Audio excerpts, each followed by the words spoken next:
The Thanksgiving table was set for 12. Turkey stuffing, 3 types of pie. Mom had outdone herself. My sister Brianna sat at Dad's right, her fiancé Kyle beside her, both glowing with excitement. Extended family filled the other chairs. Aunt Linda, Uncle Tom, cousins I saw once a year. And me at the far end where I'd always sat. Dad stood up, wine glass in hand. Before we eat, I have an announcement. He smiled at Brianna. Your sister is getting married in June. The wedding venue she wants is $75,000. Everyone applauded. Brianna beamed. We've been thinking about how to make this happen, Dad continued. And we've come up with a solution. We're selling Natalie's apartment building. I carefully set down my fork. The property has appreciated significantly, Dad went on, pulling out a folder. He'd prepared a presentation for Thanksgiving dinner. Current market value is around $2.1 million. After selling costs, we're looking at about $1.9 million net.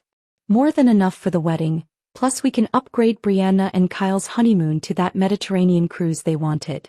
Brianna squealed. Kyle raised his glass. Wait, Aunt Linda said. Natalie's apartment? I thought she rented. No, the family owns the building, Mom explained. It's been in our name since Grandpa died. Natalie lives in 1 unit but we rent out the other 5. It's been a good investment, but now it's time to cash out for something important. I took a sip of water, saying nothing. We've already contacted a realtor, Dad said. She thinks we can list next week, have offers by January. The building's in a hot neighborhood, should sell fast. Natalie, you'll need to start packing. We'll give you until February to find a new place. That's more than fair. Very generous, Uncle Tom agreed. Brianna turned to me, all sympathy. I know this is sudden, Nat, but you understand, right? It's my wedding. And honestly, that neighborhood isn't even that safe. You'll find something better. My phone buzzed. I glanced at the screen, a notification from my property management app. The November rent payments had cleared. All 5 tenant units on time as always. I looked up. Everyone was watching me, waiting for my reaction. Can I see that folder? I asked Dad. He handed it over, looking pleased that I was being reasonable. Inside was a printout from a real estate website showing comparable sales, a preliminary listing agreement, even paint color suggestions for staging. Very thorough. Except for one thing. This is interesting, I said. But I'm confused about something. What's that, honey? Mom asked. Who exactly owns this building? Dad frowned. The family does. I just explained that. Right, but specifically. Whose name is on the deed? It's family property, Dad said, his voice taking on that edge that meant he didn't like being questioned. From your grandfather. Grandpa Joe died 8 years ago, I said. He left me $100,000. Not a building. I have the will if you want to see it. The table went quiet. Don't be ridiculous, Mom said. You were 22 when he died. You couldn't have bought a building. You're right, I couldn't have. Not then. I pulled out my phone. But 6 years ago, when I was 24, I purchased the 6-unit apartment building at 847 Riverside Drive for $890,000. I used Grandpa's inheritance as part of the down payment and financed the rest through a commercial property loan, which I paid off 3 years ago. Brianna laughed nervously. Natalie, what are you talking about? You work at a nonprofit. You make like $35,000 a year. I work at a nonprofit I founded, I corrected. I'm the executive director. My salary is $35,000 because the organization is still building its endowment. My actual income comes from my property investments and consulting work. Last year, about $340,000. Uncle Tom nearly choked on his wine. This is absurd, Dad said, his face reddening. Stop making things up. My phone buzzed again. Perfect timing. That's actually the title company calling me back. I requested confirmation of ownership this morning when I saw your calendar reminder about Thanksgiving announcement building sale. I'd noticed it last week when I borrowed Mom's iPad. Should I put them on speaker? Natalie, enough with this fantasy, Mom snapped. We're trying to help your sister. I answered the call and tapped speaker. Hello, this is Natalie Chin. Miss Chin, this is Robert Pacheco from Riverside Title. I have the documentation you requested confirming ownership of the property at 847 Riverside Drive. The table was silent. Thank you, Robert. My family is here. They have some questions about ownership. Can you confirm who the legal owner of record is? Certainly. The property is owned by Chin Property Holdings LLC, with you listed as the sole member and managing director. The deed was recorded 6 years ago, and the property lien was satisfied and released 3 years ago, showing full ownership. Would you like me to email the complete chain of title? That would be perfect. Thank you, Robert. Happy Thanksgiving, Ms. Chin. I ended the call. 12 pairs of eyes stared at me. You're lying, Brianna said, but her voice wavered. You don't own a building. You drive a 10-year-old Honda. A paid-off Honda that's reliable and gets good gas mileage, I agreed. I also own a building that generates $186,000 annually in rental income. I prefer to invest my money rather than spend it on a new car every 3 years like some people. I looked at Dad. Where did you get the idea the family owned my building? His mouth opened and closed. You said, when you moved in, you said you'd found a family property. I said I'd found a property for my family, meaning me. You assumed I meant our family owned it. You never corrected us. Mom's voice rose. You never asked. You've been to my apartment dozens of times over 6 years. You've met my tenants. You've watched me handle maintenance issues, collect rent, deal with property management. You never once asked who owned the building because you decided you already knew. Aunt Linda cleared her throat. So when you said you were managing the property? I was managing my property, I said. As I own it. I'm the landlord. Kyle spoke up, trying to sound reasonable. Okay, but Natalie, you have to understand, Brianna's wedding is important. Family helps family. You could take out a loan against the building. To fund a $75,000 wedding? I laughed. No.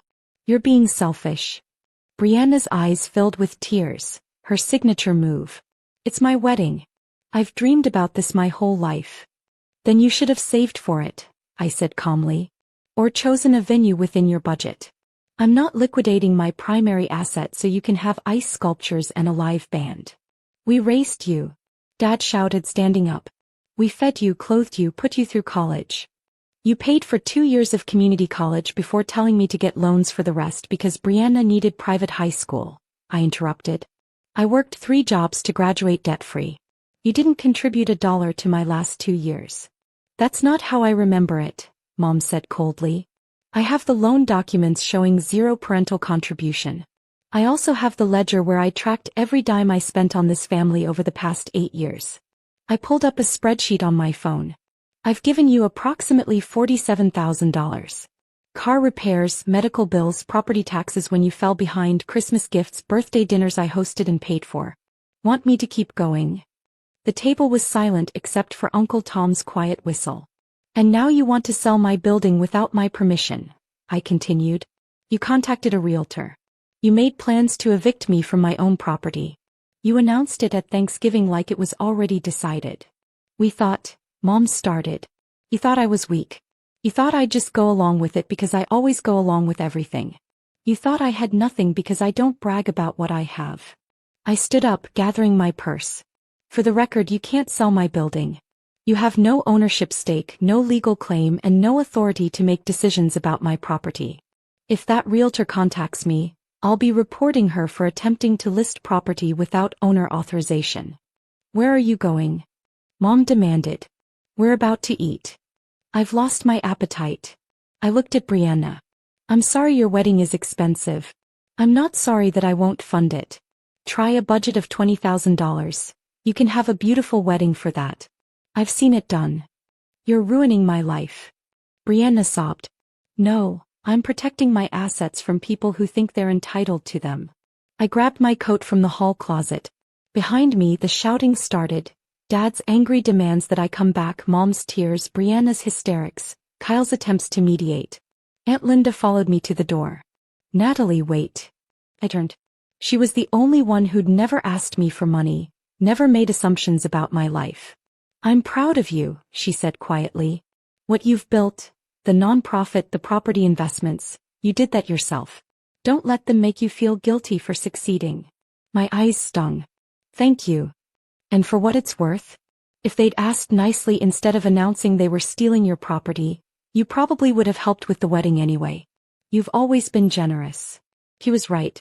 If Brianna had come to me honestly, explained her dream, asked for help, I probably would have contributed something. Not $75,000, but something. But they hadn't asked. They'd just taken. Happy Thanksgiving, Aunt Linda. Happy Thanksgiving, sweetie. My phone exploded over the next 3 days. Texts, calls, voicemails, emails. Dad demanded I stop this nonsense and do the right thing. Mom cried about how I was tearing the family apart. Brianna sent paragraph after paragraph about how I was selfish, cruel, jealous of her happiness. Kyle tried a different approach, sending me links to articles about family generosity and shared wealth. I didn't respond. The realtor did call me. Her name was Sandra, cheerful and upbeat. Hi. Your parents said you're ready to sell the Riverside property. I'm the only owner, I said. My parents have no claim. If they said otherwise, they lied. Don't list my property or I'll report you. Her tone changed fast. I'll need to confirm that. Thank you.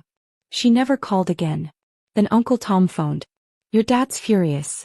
Says you forged papers. The title company can prove I didn't. I know. I already checked. You've done well, Natalie. Why didn't you tell us? Would it have mattered? Dad doesn't respect success, he just wants to use it. Tom sighed. Probably true. I told him he's wrong. You don't sell your kid's property for a wedding. Thanks. He won't let it go. He thinks your money is family money. It's not. I know. But be ready for a fight. He was right. 2 weeks later I got a legal letter. It claimed my parents had a verbal agreement letting them use my building for family expenses. It was nonsense. I sent it to my lawyer Lisa. She replied with a strong letter. No verbal deal was valid, no claim existed, and further contact would lead to a restraining order. The letter stopped. But the gossip started. Cousin Michelle told me I was now greedy Natalie. The one who ruined her sister's wedding. Are your parents really struggling? She asked. No, I said. They bought a huge house, leased new cars, took a $20,000 cruise. They're not poor, they just spend too much. Michelle nodded. That sounds like your dad. Now he wants to fix it with my assets. That's awful. Yep. I wasn't invited to Christmas. Good. I spent the day volunteering at my nonprofit, feeding people who actually needed help. Later I had dinner with Aunt Linda and Uncle Tom. Brianna's showing everyone cheap venues, Aunt Linda said. Blaming you. How tragic, I said. Your mom cried at dinner, Uncle Tom added. Your dad's angry at everyone. And no apology? None. They're waiting for you to say sorry. Not happening. 3 months later I got a text from an unknown number. This is Kyle. Can we talk? I called. I owe you an apology, he said. I thought you were being difficult. Now I know the truth. Thank you. We're doing a small wedding. Backyard local restaurant. It'll be nice. That sounds great. Brianna's still upset, but she'll understand someday. If someone tried to take our house, I'd be angry too. I hope so. And Natalie, I respect what you've done. You built this yourself. That's impressive. My throat tightened. Thank you, Kyle. After the call, I sat on my balcony, my building below me. 6 apartments. 5 great tenants. Now worth $2.4 million. I'd built it myself, with Grandpa's gift, my savings and hard work. Then Aunt Linda texted. Brianna set the date, June 15th. Small wedding. She didn't say if you're invited. I stared at the message. Part of me wanted to reach out. But I remembered Dad's anger, Mom's tears, Brianna's entitlement. Maybe one day we'd fix things. But not now. Now I had tenants to help, a nonprofit meeting to run, and a new investment to check. This was my life. Earned, built, and protected. The deed had my name. The title was clear. The property was mine. Sometimes the strongest words aren't, I forgive you.